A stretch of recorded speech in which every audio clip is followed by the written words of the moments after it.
peu, parce que je ne brandis pas. Voilà. Donc c'est ça. Alors, monsieur Yamba, j'aimerais vous présenter mes excuses, parce que ce n'est vraiment pas par un quelconque mépris ou quoi que ce soit, c'est tout simplement par l'amitié qui nous lie que je me permets de t'appeler directement par ton nom. Voilà, merci beaucoup, conseiller Jean-Pierre Kabila, pour cette expression élégante. Non, vous m'excusez aussi parce que j'écris, parce que je suis paysan et comme Monsieur Norbert Yamba, vous la parole. Merci bien. Donc, deuxième chose, je voulais dire que c'est vrai que certains compatriotes qui ont été nommés ont une expérience politique, ont une expertise. Mais je voudrais faire remarquer au conseiller Nkambila qu'il y a une expertise sans engagement, sans motivation, avec une étiquette. Ça ne donne pas de résultat. Et la preuve, c'est qu'on a eu ces mêmes experts dans la gestion de la République. Les résultats n'ont pas véritablement convaincu le peuple congolais. Et on veut rééditer le même exploit. Et c'est là justement que nous renforçons notre doute pour dire, est-ce qu'il n'y a pas mieux que ça? Et ça, c'est très important parce que le Congo n'est pas en plantation d'un individu. Nous avons la responsabilité de le dire. Et il y a beaucoup de gens aussi, dans la majorité, qui ont une expertise et convaincante. Et qui pour d'autres, on peut tenter aussi l'expérience. Parce que ces expériences antérieures ont été malheureuses, je le regrette. Je voudrais également dire que, bon, je ne suis pas à la place du professeur Kalele, mais quand il dit les profs veulent le départ inconditionnel, non. La constitution, la constitution de la République est claire, et il détermine le nombre de mandats, et le président partira conformément à la constitution. Alors, donc c'est pas le souhait du professeur Kalele. Je termine en disant qu'il faut faire des calculs en terre pour la construction gagnante d'une cohésion nationale. C'est vrai qu'il y a des compatriotes qui ont participé. Mais la préoccupation de base, qui était véritablement de ressouder le coude, de recoller le morceau, cette préoccupation n'a pas réussi, simplement parce que alors l'opposition qui a un poids politique, parce que lorsqu'on parle d'opposition poids politique, vous voyez l'IDPS et ses alliés, vous voyez l'UNC, ils ont même fait plus de 40%. Là, ça c'est d'après M. Norbert Yamba. C'est pas d'après, ce sont des calculs statistiques qui ont été donnés par la CNI de toutes ces mémoires. Et donc, ces calculs-là, si on s'en tient en termes d'hypothèses statistiques, on voit qu'il y a un poids politique. Et si ces gens-là ne sont pas impliqués dans les négociations, dans les discussions, il me semble que là, il y a court-circuit. Merci beaucoup pour ce qu'ils sont sur ce plateau. Professeur Mathieu Kalele, le rôle de l'opposition, c'est également de critiquer, de formuler des critiques objectives, d'aider le gouvernement à améliorer la gestion pour le bien-être de la population. Et face à une difficulté ou après avoir observé qu'il y avait un problème de cohésion, il y avait un problème de performance, la majorité a pris soin quand même de négocier avec vous, de parler avec vous, pour qu'ensemble vous puissiez aider les Congos à redécoller. Pourquoi avez-vous rejeté l'offre et vous êtes là seulement pour continuer à critiquer? D'abord, je fais remarquer que monsieur le conseiller Kabila introduit pour me déstabiliser psychologiquement. Il ne va pas y réussir. Tout le monde sait que Kabila a comme préoccupation fondamentale que Kabila reste au pouvoir. Il a même écrit, et il a comme auteur principal, inspirateur, Machiavel. Tous les moyens sont bons pourvu qu'on arrive à la fin. C'est un défenseur acharné de M. Kabila qui ne voit que le bien dans Kabila, même au-delà de la Constitution. Donc, il ne dit rien de neuf. Je ne sais pas combien de gens le croient, à commencer par sa propre famille. Pour le problème de cohésion nationale, nous avons eu à discuter ici que le problème de cohésion nationale ne s'était pas posé entre Congolais. Nous avons analysé avec M. Kabila ici les différents accords de paix signés par les groupes armés rwando-ougandais et la République. C'est là qu'on parle de cohésion nationale. Et la cohésion nationale, c'est-à-dire accepter les Rwandais et les Ougandais comme Congolais et vivre avec eux en paix. Il a lu ce texte. Et nous avons ce texte. Il est même dit là quelque part, je crois que c'est l'article 8, que s'il y a un Congolais qui discrimine les autres, il encourt des sanctions très graves. Vous avez une minute, professeur, pour shooter. Mais pour ce qui est des contacts, je pense que depuis le 1er juillet de l'année passée, nous avions donné notre position. Concertation, oui. Sous ce format-là, non. Le gouvernement en question ne nous intéressait pas. Si vous venez pour le débauchage, vous pouvez réussir. Mais regardez ce qui se passe au MLC. Vous avez contacté le MLC. Les gens qui ont accepté là. Est-ce que vous suivez ou vous ne suivez pas? Le tollé général. Non, là aussi, il y a à boire et à manger. Hein, non, je dis que je ne sais pas. Le 3 était radié d'après les premiers communiqués, mais hier, il y a un deuxième communiqué où le collège des fondateurs a réitéré sa confiance parmi les 3 cadres dont les MLC est présent au gouvernement. C'est une information. Oui, mais nous suivons la même information. Vous savez que à l'UDPS comme là-bas au MLC, ce n'est pas la première fois qu'on exclut les gens. Donc on exclut quelqu'un, il dit à ceux qui... moi je ne suis pas exclu. C'est une fausse exclusion. La décision n'est pas... Moi, on va même traduire le MLC en justice. Votre conclusion, prof, par rapport? Ma conclusion est que, en ce qui concerne les acteurs actuels, comme en 2011, Kabila avait battu campagne sous le principe de la continuité et qu'on a vu qu'il a continué exactement la même chose. Maintenant, c'est un gouvernement de continuité et beaucoup de gens qu'on a repêchés là, c'est ça qu'on appelle en français congolais les pouvoiristes. Merci. Qui suivent le pouvoir partout. Ils ont été chez Mobutu, chez Tshisekedi, là où il y a le pouvoir, ils sont là. Il n'y a pas de constance idéologique. Merci, prof. Conseiller, vous réagissez rapidement. Déjà pour ces problèmes de cohésion, apparemment, vous n'avez pas la même lecture. Non, je crois très rapidement, je veux dire que lorsque le professeur Kaélé dit que je suis un défenseur de Joseph Kabila... Et vous tenez mort du cul sur... Oui, la réponse est positive. Il ne ment pas. C'est exactement la vérité. Et vous... Maintenant, si vous voulez que je vous explique pourquoi, je le ferai. Mais ce n'est pas ça la question. D'accord. Deuxièmement, lorsque il dit qu'il y a un texte dans lequel il est écrit que la cohésion nationale, c'est accepter les Rwandais ou les Ougandais, je serais très heureux de voir les textes. De voir ce texte, et si possible qu'on en parle alors que j'aurai lu ce texte. Parce que pour le moment, je ne l'ai pas vu. Maintenant, je veux dire ceci. La force d'un homme politique, c'est aussi d'aller au-delà, au-dessus de ses propres intérêts.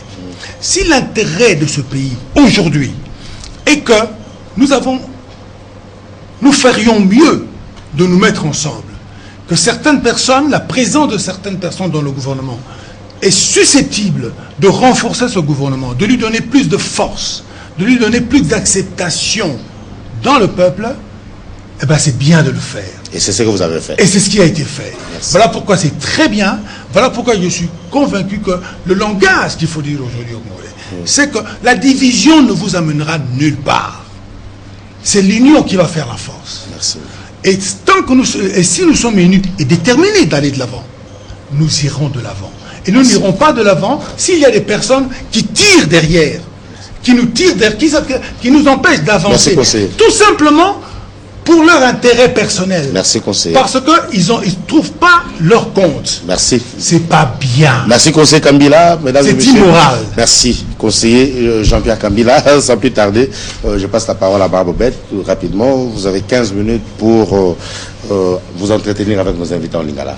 Ndeko Adolphe ezali esengo mingi pamba te bango basato bazalaki awa ntango tobandaki kozela mbuma ya concertation bongo mbuma ya monene ya concertation ezalaki lokola tozela ezalaki gouvernement oya cohésion nationale bongo nayebi te ndeko yamba bayimboka babinanga tuna yo wali na nkanda po nini po te ba société civile bazwi bibonga te ceux qui bataki moko la société civile ndio ngobela te cohésion nationale et yali pe batama longa bakwami na kati ya gouvernement wana ya cohésion nationale. Mama Abisso, merci na motuna wa yo. Est-ce que nazala kanda na koyebisa yo tout de suite qui n'a pas candidaté au début position nanga depuis kala to lika qui était mboka izana mpasi to zama me belé to bongisa na mboka na biso kasi ba ilumpoto ba lobaka ete so ba politique baza ko yokana te mboka ke liboso te ba insécurité kozala ba opportuniste ba ko bima tina wana to senga ki tango nyonso ete boyokana ekota mais omoni ke moi poko so ebandaki na tango ba élection esalemaki na 2011 yo moko za témoin tango to bongisaki réunion munene to bengaki ba politicien na ba société civile po teto luka ndenge nango dialogue wana ko salema concertation ko salema peut-être epesa biso litomba mama biso formule to lobaki ke bato bakutana basolola yango te mutu esalemaki mingi bazalaki na ba élection wana omoni opposition ezalaki représenté na IDPS na balie INC donc en réalité majorité oyo lelo soko tali osali ba calcul nyonso to bakokisi 50% te alors omoni ke 52% ezalaki libanda biso lobite to benga nan bato bazana poids politique ba discuter boyokani ekota tous ensemble to ke liboso ngana za quand même spécialiste à question de développement mama biso neto sengaki eloko wana malheureusement tant concertation salemi ba bosani bato bazwaki ba pourcentage wana o bazana poids politique même ils ont représenté même l'Assemblée nationale alors tango ba résultat bimi o moni que groupe ya bato baza ko se reconnaître na ba groupe wana bazate mama biso ko ils salemi te toujours chance ndenge o moni communauté internationale sungi biso to bundi pe to bengani bato wana mais o wana kaka te parce que poko so bima mingi na 2011 alors est-ce que nazana kana passer bata société civile babimi tango basala ki réunion société civile sous la présidence ya monseigneur Mielengi babenga inga masia bamba omoni boni ngana ebisa ba ndeko ko société civile ngabitala to ela ka ba poste te ba politique baza ko yokana te to sala lisanga to conseiller ba politicien biso to za na mposa ko kota na pouvoir te to kota na pouvoir te po to sala ki ngo na Sen City to mona ki résultat elo comment ko valeur ajoutée moko ba quitté donc to ko kota wana kaka proposa ba benga yo excellence ba benga yo nini etc mais to ko sunga population na biso te pe to ko discréditer société civile na biso devant l'histoire devant les générations futures ba yo ka kingaite ba bi ba to ala ba olia bo biso to tikaka boy ba to ba ko capable ba to ba ko sika ka ba ninga ba pesa ba dossier kende ko vérifier pour nga dossier na stika ko pesa ngote parce que na yeba ke ko zo solution te et ko pesa solution na bayo baza gouvernement yo zo mona te ba communiquer les ressortissants de félicite et les ressortissants de voilà un peu image yo bazo pesa les affaires de l'état la gestion il faut un personnel de la République et comme il loko ya bato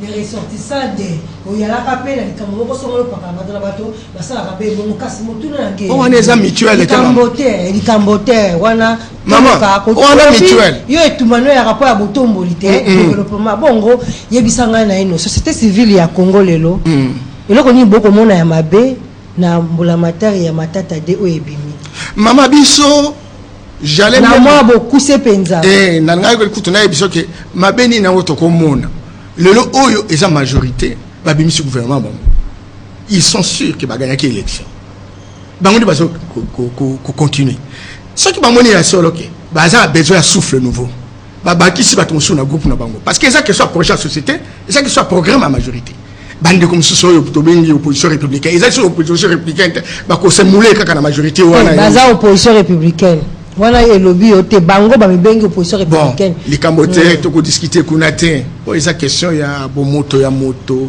na ndenga za ko sala musala na ndenga ko mona population ko so ba population baza ante ko yebate groupe oyo ba koti siko mama biso pour ça journaliste pa mbate ozolo baninga na meyo universitaire est-ce que ya solo pinda yo lobby na ndimi na koti nesika programme bobimisi yango programme wana eza ya parti moko aganyaki élection au lobby ça mon groupe wana te ou bien aux mon groupe wana alors on est toujours reprocher parce que ata tozala na gouvernement ata tozala gouvernementé mais gouvernement na eza gouvernement de la République eza gouvernement na biso to lobby que le corps gouvernement eza biso il y a des Congolais qui ont besoin parce que ce soit to lingi que ceux qui compo bache batu bacha batu bakoko sala tango so musala o moni que ebele batu bache kuna eza ba o bazaki to mona ki expérience na bango ezaki na limite na beaucoup c'est la qui te bateau baté bana bazali malonga te wala lobi na c'est ça muke ezate ke ba malonga te parce que to ko sa conclusion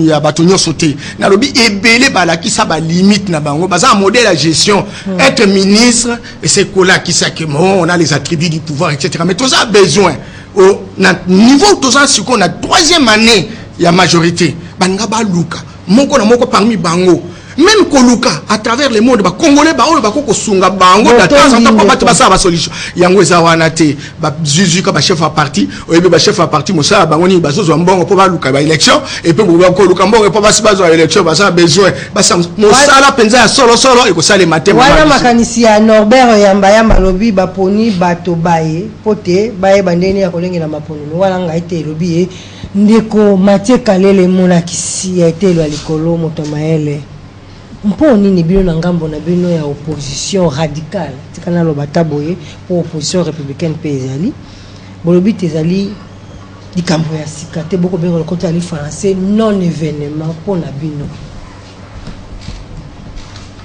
maman je crois que en tout bas so baye biete ceux qui ont fondé parti politique ceux qui ont mis bengi politiciens liboso il faut zalana idéologie fixe na kokende nzela nini gouvernement oyo tozanango oya lelo ata oyo tozaki nango lobby eza gouvernement ya majorité présidentielle programme d'action na bango programme politique na bango philosophie na bango et que senina oyo ya biso donc ceux qui professeur Kalele aza sérieux akendo kota na ndako ya baninga te wana ezali auto reniement na kende kota kuna na ça la programme na bango donc sur le plan théorique ezali aberration sur le plan pratique Tomoni bango à l'œuvre de 2006 à 2011. De 2011 maintenant, sur le terrain, basali ba promesse, tokosala boye, tout améliorer situation ya population, sécurité, et kotanamboka, etc., etc. Basali loko mokote. Au lieu ya amélioration, mbebe zoko Bakisama. Pourquoi aller entrer? Peut-être pour dire, ah, na kota kuna, na zwa mwa mbongo. Parce que tout le monde a qui na tango ya concertation. Balobi na batu, boya awa, perdiem kozala consistant. Boya awa, bokota na gouvernement. Bapeki bangote. Non, nasili sanano. Pourquoi vous me coupez? Boya awa bokota na gouvernement bokota na administration électorale administration ya porte-parole de l'opposition mingi bakendaki makambo ya mbongo bakendaki makambo ya programme politique te est-ce que biso baso tokota kaka na molongo wana ya kuluka mbongo na kosa batu tout ça non tolobi très bien que mingi toyebi bango bazakuna depuis Mobutu système Mobutu a détruit le pays tobundaki po ya kulungula système wana bakoti nango na système Kabila la même chose ba analyste basali ba kebisi biso déjà depuis janvier 2010 Jeune Afrique a commis article Moulaï Kabila Joseph sur les traces de Joseph Mobutu. Tout le monde y a pratiquement dans tous les domaines. Dans tous les domaines, ça se démontre. Pourquoi Tokota Kuna? Tozaba mikete? Problème de conviction politique. pas un problème de chercher l'argent. Ndeko Kalele, école Congo et alika ate à bateau à majorité, école Congo et ali à bisoban so bongo, ceux qui bandeko bana ba monité, bandeko à majorité. Tant que bazaki na concertation, ba vanda ki esika yoko ba moni esika bokono boyali, esika madusu yali bongo ba wana bazali na bwanya. Pe na makasi ya kosala pote baba madusu mana, pe batia bwanya na baona mosali tombo l'école Congo, mabe yali wapi mo la kiskali. Bako bamba te, toza na expérience.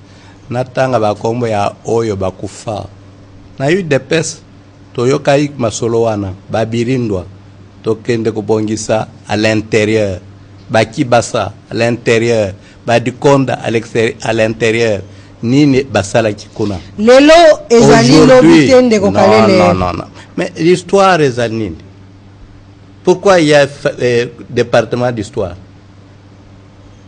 ezama sekete awa sur cette table devant ma caméra nabino tout ça qui la bande ya